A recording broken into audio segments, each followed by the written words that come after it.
السلام عليكم ورحمة الله وبركاته. مرحبا بكم متابعينا الكرام في فيديو جديد على قناتكم كرة تايم. بإذن الله شباب، في فيديو اليوم نتعرف على موعد مباراة الاتحاد والنصر في دوري الروشن السعودي، ونتعرف على القنوات الناقلة.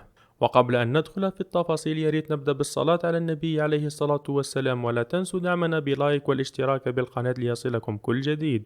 تم تأجيل المباراة نظرا لمشاركة الاتحاد في كأس العالم للأندية، وهي البطولة التي فشل الاتحاد في الوصول لمربعها الذهبي بعد الفوز على أوكلاند سيتي 3-0 ثم الهزيمة 3-1 من الأهلي المصري. النصر يدخل المباراة بهدف واحد وهو الفوز كي يعود لفارق النقاط السبعة مع الهلال المتصدر الذي يبدو غير راغب في فقدان أي نقطة بصراع الدور هذا الموسم.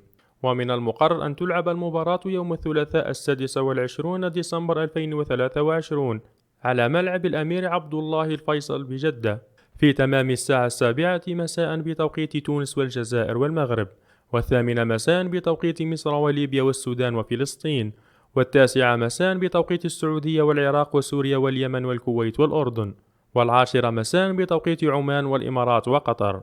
وسوف تنقل المباراة على قناة SSC سبورت 1. وهكذا نكون وصلنا لنهاية الفيديو. شكرا لحسن استماعكم، والسلام عليكم ورحمة الله وبركاته.